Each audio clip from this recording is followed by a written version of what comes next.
नमस्कार, मैं हूं वंदना पांडे और आप देख रहे हैं के न्यूज इंडिया। बुलेटिन की शुरुआत करेंगे इससे पहले हेडलाइंस।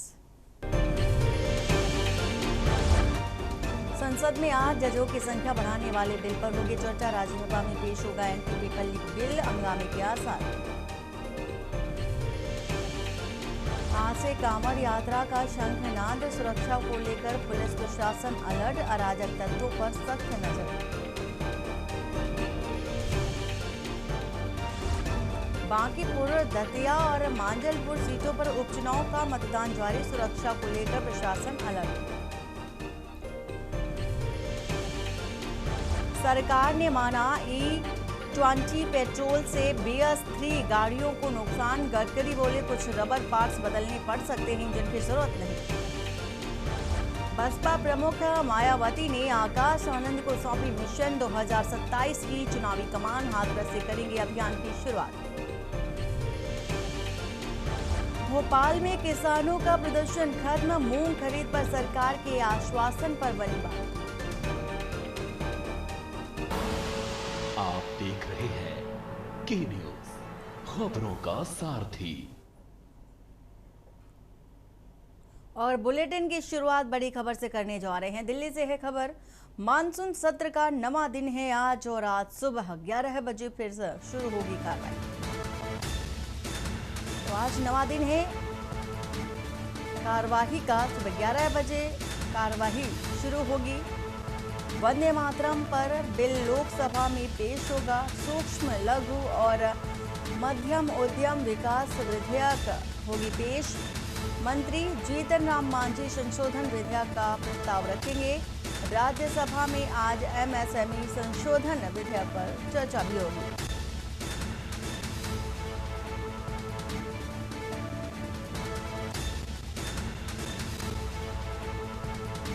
राज्यसभा में आज से MSME संशोधन विधेयक पर चर्चा होगी। हालांकि हंगामा आज भी रहने वाला है, ऐसे आसार जताए जा रहे हैं। मानसून सत्र का आज 9वां दिन है। सुबह 11 बजे जब कार्रवाई शुरू होगी तो ये भी जताया जा रहा है कि सदन के अंदर हंगामा हो सकता है। वंदे मातरम बिल पर भी चर्चा होगी, लोकसभा में पेश हो सकता है। सूक्ष्म, लघु और मध्यम उद्यम विकास विधेयक भी पेश किया जाना है। वंदे मातरम पर भी बिल लोकसभा में पेश होगा। तो आज का दिन बेहद महत्वपूर्ण रहने वाला है सदन के अंदर। और ये भी है कि हंगामा बराबर चल रहा है और आज देखा जाएगा कि हंगामे के बीच जो बिल पेश होना है उस पर क्या रिएक्शन रहता है। तो दिल्ली से ये महत्वपूर्ण जानकारी और खबर बता रहे हैं। मानसून सत्र का आज 9वां दिन है। कार्रवाई सुबह 11 बजे से शुरू होगी।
और दिल्ली से खबर बता देते हैं, जहां पर बस में लगी भीषण आग और सभी यात्रियों को सुरक्षित बाहर निकाला गया। हादसे में किसी के घायल होने की सूचना नहीं। द्वारका सेक्टर 9 में एक बस में आग लगी है।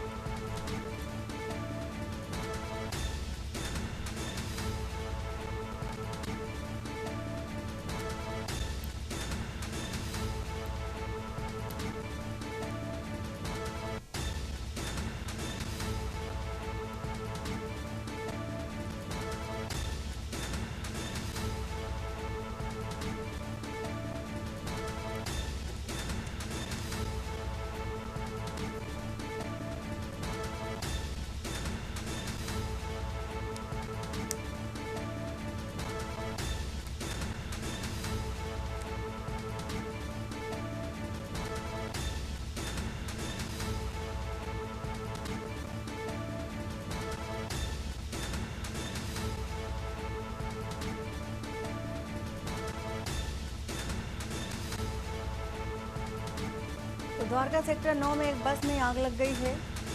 दिल्ली से खबर, बस में भीषण आग लगी और सभी यात्रियों को सुरक्षित बाहर निकाला गया है। हादसे में किसी के घायल होने की सूचना फिलहाल नहीं है। और द्वारका सेक्टर 9 का ये पूरा मामला है, जहां पर एक बस में भीषण आग लग गई।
और लखनऊ अग्निकांड के बाद एलडीए का बड़ा फैसला।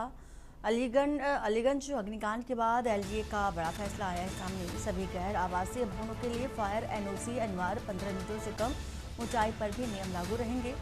500 वर्ग मीटर से कम भवनों पर भी नियम लागू रहेगा। और स्कूल, अस्पताल, होटल और आवासीय भवन दायरे में बैंक, जिम, सिनेमा समेत सभी गैर आवासीय भवन दायरे में रहेंगे। एलडीए ने मानचित्र स्वीकृति व्यवस्था में बदलाव लागू कर दिया है।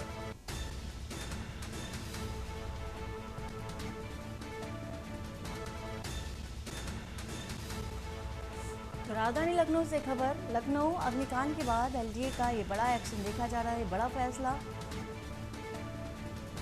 अलीगंज अग्निकांड के बाद एलडीए का ये बड़ा फैसला बताया जा रहा है। सभी गैर आवासीय भवनों के लिए फायर एनओसी को अनिवार्य कर दिया गया है। फिर चाहे 15 मीटर से कम हो या ज़्यादा हो, 15 मीटर से कम ऊंचाई पर भी ये नियम लागू रहेंगे। 500 वर्ग मीटर से कम भवनों पर भी ये नियम लागू रहेगा। स्कूल, अस्पताल, होटल और गैर आवासीय भवन दायरे में रहेंगे। और बैंक, जिम, सिनेमा समेत सभी गैर आवासीय भवन इसके दायरे में रहेंगे। साथ ही एलडीए ने मानचित्र स्वीकृति व्यवस्था में भी बदलाव लागू कर दिया है।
राजधानी लखनऊ से खबर सीएम योगी का गाजीपुर दौरा है और अब से कुछ ही देर बाद यानी कि सुबह 10 बजे मोहम्मदाबाद मंडी ग्राउंड पहुंचेंगे। मोहम्मदाबाद मंडी ग्राउंड में जनसभा को संबोधित भी करेंगे। 692 करोड़ की परियोजनाओं का शिलान्यास लोकार्पण कार्यक्रम है। 208 करोड़ का लोकार्पण, 88 करोड़ के कार्यों का शिलान्यास और वहीं सैदपुर में 44 करोड़ के लोकार्पण, 22 करोड़ के शिलान्यास, जमानिया में 44 करोड़ के लोकार्पण और 9 करोड़ का शिलान्यास। सरकारी योजनाओं के लाभार्थियों को प्रमाण पत्र भी दिए जाएंगे और जनप्रतिनिधियों के साथ बैठक भी सीएम योगी करेंगे।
और राजधानी लखनऊ से खबर, आकाश आनंद को प्रत्याशी चयन की जिम्मेदारी मिली है। मायावती ने आकाश आनंद को प्रत्याशी चयन की जिम्मेदारी सौंपी है।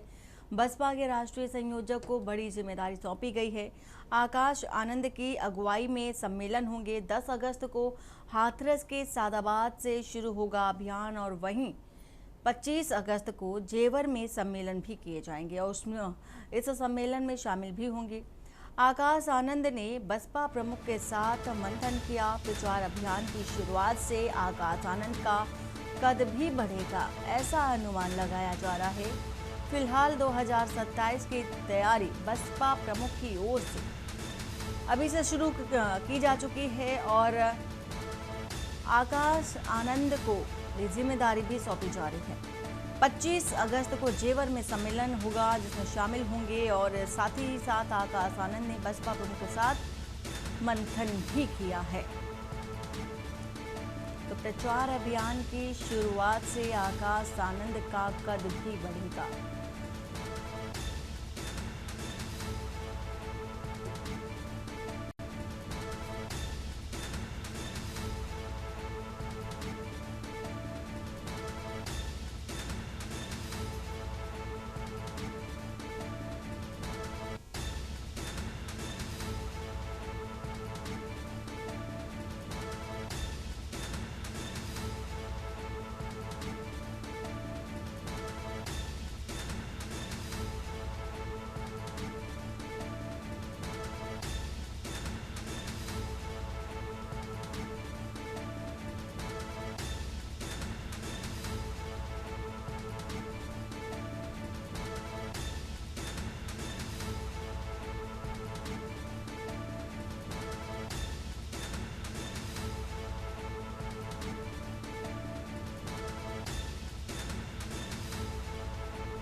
और राजधानी लखनऊ से खबर आज से शुरू हुआ पवित्र सावन का महीना और भगवान भोले की आराधना में झूम रहे शिव भक्त।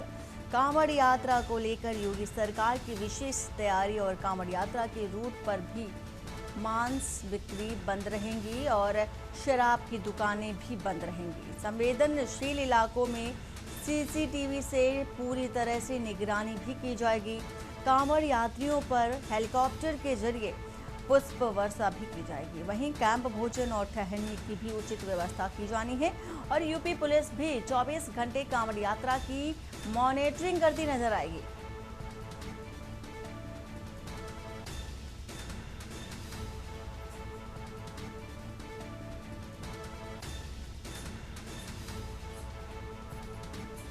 तो राजधानी लखनऊ से खबर आज से पवित्र महीना सावन का शुरू हो गया है। श्रावण मास की शुरुआत आज से हो गई है। भगवान भोले की आराधना में भक्त झूमते नजर आ रहे हैं।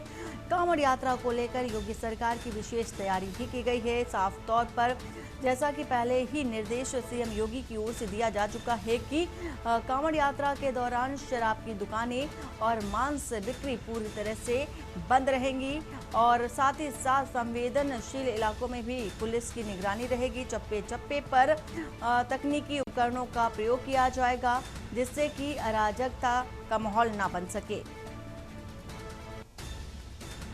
तो यूपी पुलिस भी 24 घंटे कांवड़ यात्रा की मॉनिटरिंग करती नजर आएगी। आज से शुरुआत हो चुकी है श्रावण मास की। कांवड़ यात्रियों की चूंकि देखा जा रहा है कि कांवड़ यात्री भगवान शिव के दर्शन करने के लिए उनके धाम पहुंच रहे हैं।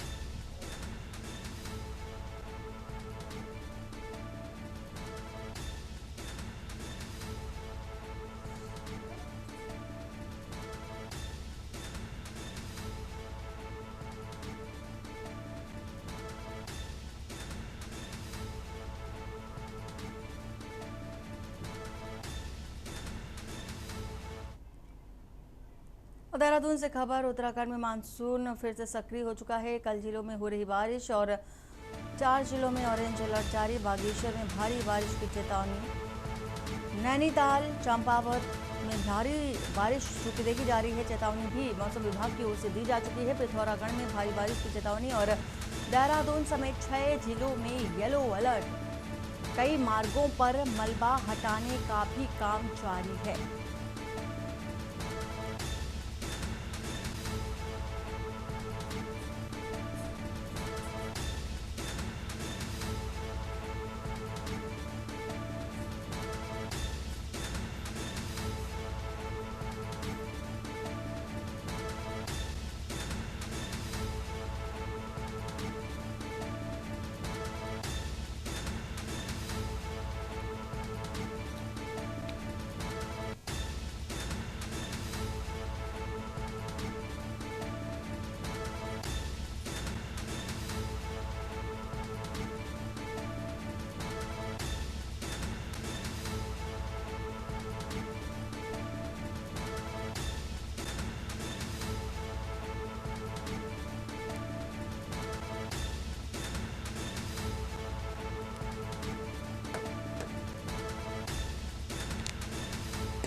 और वक्त हो चला एक छोटे से ब्रेक का। ब्रेक के बाद जल्द हाजिर होते हैं।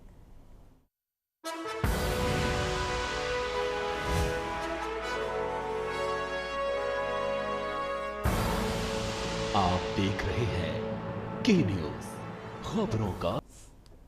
ब्रेक के बाद आपका स्वागत है। गाजियाबाद से है खबर। आज से सावन माह की शुरुआत हो गई है और दुधेश्वर नाथ मंदिर में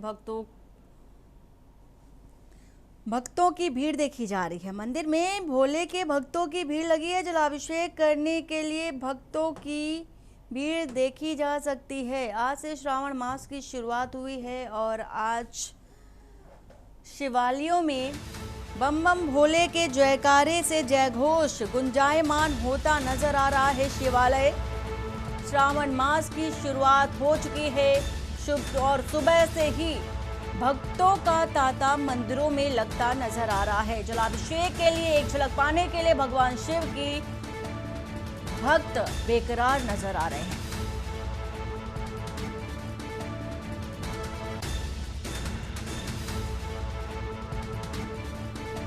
तो वहीं गाजियाबाद में भी यही आलम देखा जा रहा है। भगवान शिव के दर्शन करने के लिए दुधेश्वर नाथ मंदिर में भक्तों की भीड़ लगी है और ओम नमः शिवाय के जयकारे के साथ भगवान शिव के मंदिर पहुंच रहे हैं श्रद्धालु।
और राजधानी लखनऊ से है खबर। बता देते हैं आपको, राजधानी लखनऊ से खबर 4 अगस्त को पेश होगा अनुपूरक बजट। बड़ी जानकारी आपको दे रहे हैं, महत्वपूर्ण खबर है।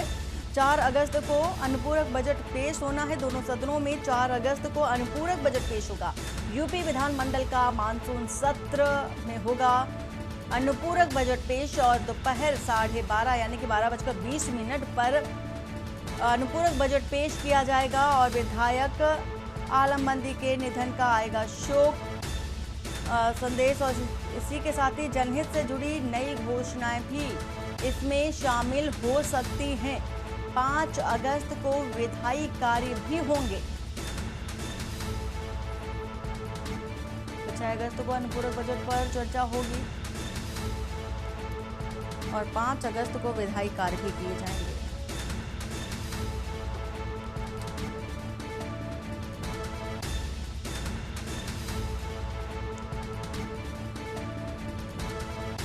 सरकार कुछ नए विधेयक भी पेश कर सकती है। साथ ही संभल में हिंसा की जांच आयोग की रिपोर्ट भी रखी जाएगी।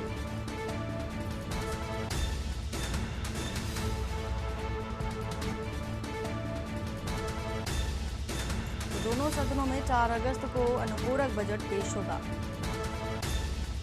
यूपी विधानमंडल का मानसून सत्र होगा पेश। दोपहर 12:20 पर अनुपूरक बजट पेश किया जाएगा।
और रायपुर से खबर, सीएम विष्णुदेव साय का दिल्ली दौरा है आज। खबर आपको बता रहे हैं रायपुर से।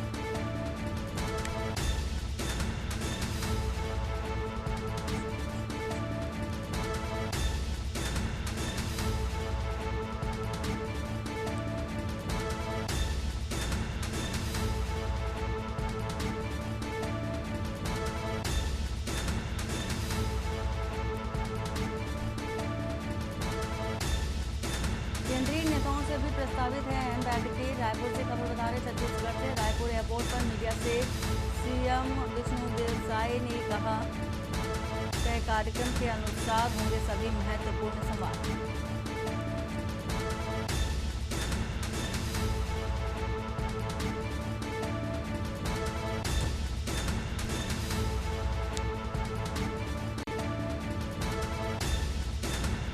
तो 3 दिवसीय दौरे पर दिल्ली पहुंचे विष्णुदेव साय।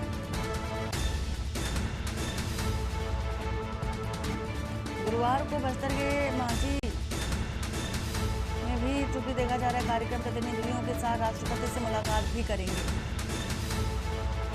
केंद्रीय नेताओं से भी प्रस्तावित हैं अहम बैठकें।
हाँ जी, आज दिल्ली दौरे पर जा रहे हैं।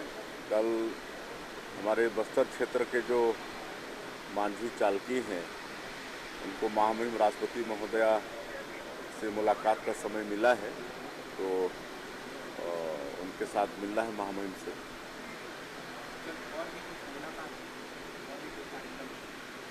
अब देखिए, अभी तो 2-3 दिन रहने वाले हैं दिल्ली में, तो अभी पार्लियामेंट भी चल रहा है। माननीय मंत्रियों से किन से समय मिलता है तो उस हिसाब से पता चलेगा, वहाँ पहुँचेंगे तब।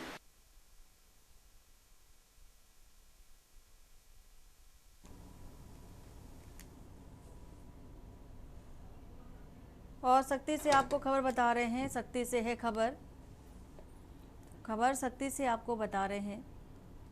डबरा में आरकेएम सरकारी तालाब का पानी बिना अनुमति कराया गया खाली। सख्ती से खबर, जहां आरकेएम पावर प्लांट एक बार फिर चर्चा का विषय है।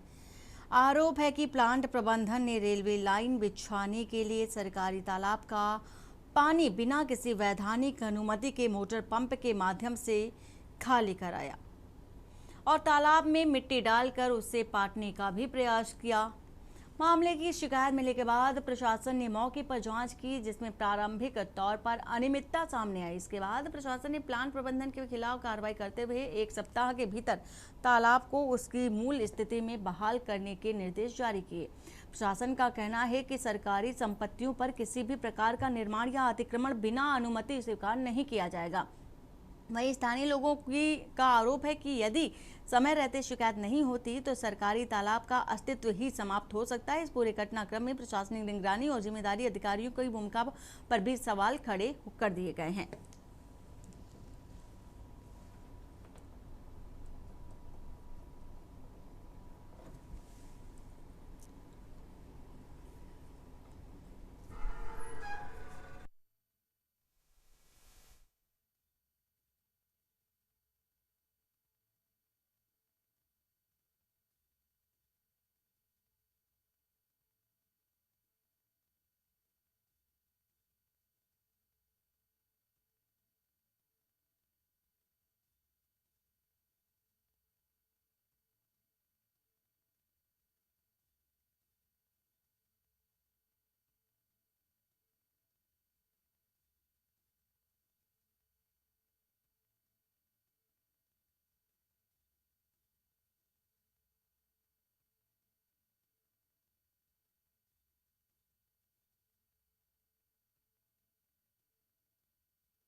आरकेएम पावर प्लांट के विरुद्ध एक शिकायत प्राप्त हुई थी। उस शिकायत की जांच हल्का पटवारी के माध्यम से कराया गया। ग्राम निमोही स्थित भूमि खसरा नंबर 211, 212, 213 में यह सिद्ध हुआ कि आरकेएम पावर प्लांट ने हमारी शासकीय भूमि पर अतिक्रमण करके संरचना का निर्माण कर दिया है। न्यायालय में विधिवत प्रक्रिया अपनाते हुए उसको जवाब का अवसर दिया गया और जवाब प्रस्तुत किए जाने के बाद उसका जवाब संतोषजनक नहीं पाए जाने से उसके विरुद्ध आदेश पारित किया गया है कि वो 7 दिवस के अंदर उस भूमि से यथास्थिति बनाए रखने के लिए उस भूमि से यथास्थिति करे। और खबर बेमेतरा से, जहां मारो क्षेत्र के ग्राम दोहता वार्ड क्रमांक 4 में पत्नी की हत्या के मामले में अदालत ने आरोपी पति को आजीवन कारावास की सजा सुना दी। द्वितीय अपर सत्र न्यायाधीश साक्षी दीक्षित की अदालत ने आरोपी प्रमोद कुर्रे को भारतीय न्याय संहिता बीएनएस की धारा 103(1) के तहत दोषी ठहराते हुए उम्र कैद और अर्थदंड से दंडित किया। अभियोजन के अनुसार 13 अप्रैल 2025 की रात आरोपी अपनी पत्नी के साथ घर में मौजूद था। पत्नी के चरित्र पर संदेह और अवैध संबंध के शक में उसने लोहे की रॉड से पत्नी के सिर पर कई वार किए, जिससे उसकी मौके पर ही मौत हो गई। घटना के बाद आरोपी फरार हो गया था, जिसे बाद में पुलिस ने गिरफ्तार किया। शासकीय अधिवक्ता ने न्यायालय को बताया कि घटना के समय घर में केवल पति पत्नी ही मौजूद थे। सुनवाई के दौरान आरोपी अपनी पत्नी की मौत के संबंध में कोई संतोषजनक स्पष्टीकरण नहीं दे सका और न्यायालय ने अभियोजन द्वारा प्रस्तुत गवाहों और अन्य साक्ष्यों का परीक्षण करने के बाद आरोपी को दोषी करार दिया। इसमें आरोपी प्रमोद कुर्रे और उसकी पत्नी घर में सोए थे, तो आरोपी ने एक अवैध संबंध के शक में अपनी पत्नी की सिर में राड मार करके हत्या करके वहां से फरार हो गया था। इसमें आरोपी को माननीय सेकेंड एडीजे साक्षी दीक्षित के द्वारा उनको एक धारा 103 नया नियम के तहत उनको आजीवन कारावास से दंडित किया गया है। इसमें पूरा स्पष्टीकरण अभियुक्त को देना था कि उसकी पत्नी की मृत्यु कैसे हुई, लेकिन वो फरार हो गया था, उसके द्वारा स्पष्टीकरण नहीं दिया गया। प्रसिद्धजनक साक्ष्य आधार पर आरोपी को धारा 103 के तहत आजीवन कारावास से दंड से दंडित किया गया।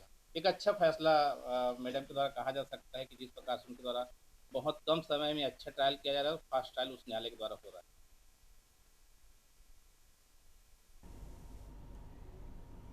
रायपुर से खबर, भाजपा प्रदेश अध्यक्ष किरण सिंह देव आज दिल्ली शिफ्ट होंगे। उत्तर प्रदेश के ललितपुर में सड़क हादसे में हुए थे घायल।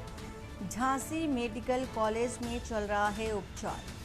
तो दिल्ली से है खबर, मुख्यमंत्री विष्णुदेव साय ने स्वास्थ्य की जानकारी दी है। कहा है चिंता की कोई बात नहीं है, आज उन्हें बेहतर इलाज के लिए दिल्ली शिफ्ट किया जाएगा।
माननीय प्रदेश अध्यक्ष जी का यूपी के अंदर ललितपुर में सड़क दुर्घटना हो गई है, वो घायल हुए हैं और वहाँ पर झांसी सीएचसी में उनका प्राथमिक उपचार हुआ है। उसके बाद वो झांसी मेडिकल कॉलेज में हैं और कल उनको दिल्ली शिफ्ट करेंगे। वैसे चिंता की कोई बात नहीं।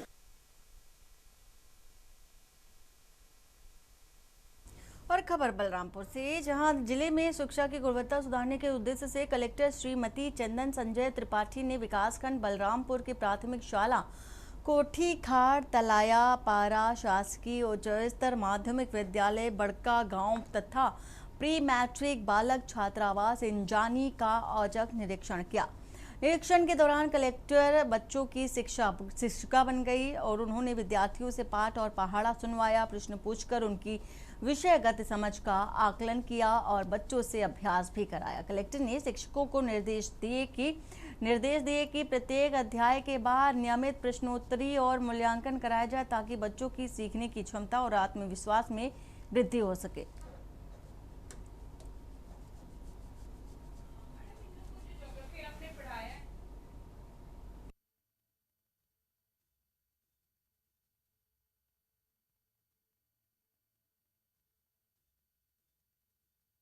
और कानपुर से खबर, जहां बिल्हौर के प्राचीन खीरेश्वर मंदिर में कल से पवित्र सावन माह का शुभारंभ होने जा रहा है। आज से सावन माह की शुरुआत हो चुकी है। सावन के पहले सोमवार और पूरे महीने में उमड़ने वाली श्रद्धालुओं की भारी भीड़ को देखते हुए मंदिर समिति और पुलिस प्रशासन ने व्यापक तैयारियां भी कर ली हैं। मंदिर परिसर में श्रद्धालुओं की सुविधा और भीड़ नियंत्रण के लिए मजबूत बैरिकेडिंग की गई है ताकि शिव भक्त कतारबद्ध होकर बाबा खीरेश्वर के दर्शन कर सके। वहीं मंदिर के बाहर सुरक्षा और यातायात व्यवस्था बनाए रखने के लिए पर्याप्त पुलिस बल तैनात किया गया है और साथ ही मंदिर प्रशासन और पुलिस का उद्देश्य श्रद्धालुओं को सुरक्षित एवं सुगम दर्शन कराना है। हाल ही में मंदिर परिसर में हुए विवादों को लेकर महंत ने अपनी सफाई देते हुए श्रद्धालुओं से शांतिपूर्वक दर्शन करने की अपील भी की है।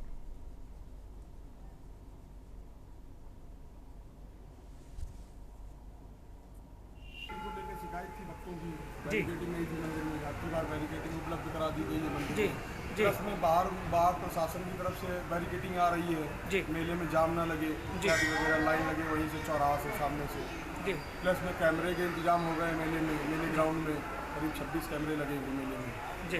हाँ, पूरी सुविधा प्रशासन की तरफ से, पुलिस प्रशासन की ओर से जो बड़ा सा क्राउड आएगा कल से, सावन का महीना, चूँकि ये बहुत प्राचीन मंदिर है तो बड़ी भीड़ इस बार भी आने की उम्मीद है। तो मंदिर प्रशासन ने भी अपनी तैयारी कर ली है।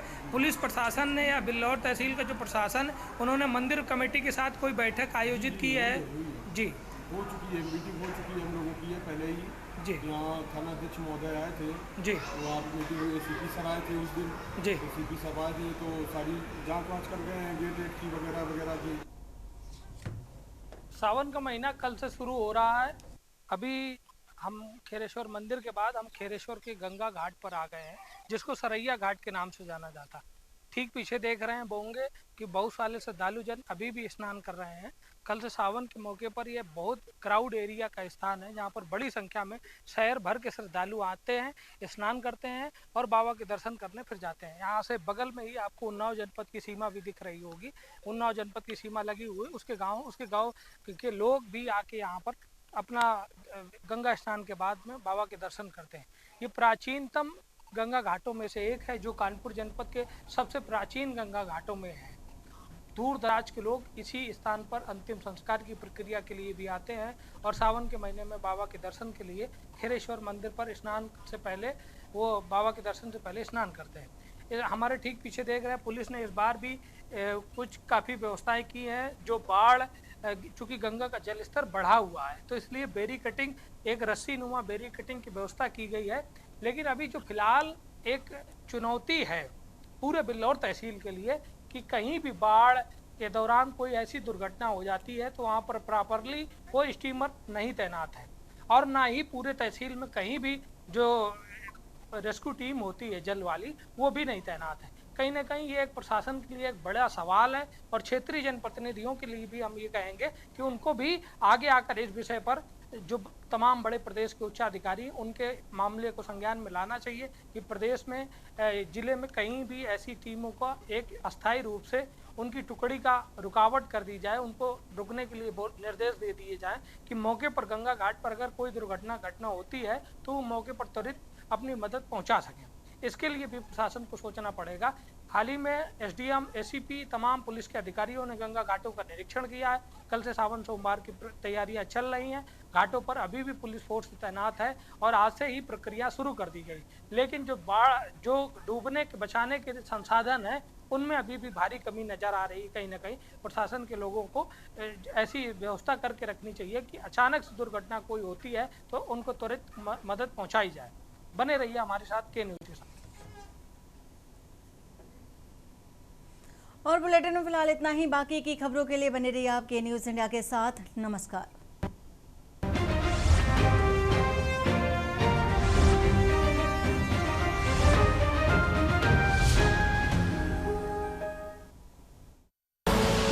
आप देख रहे हैं के न्यूज़, खबरों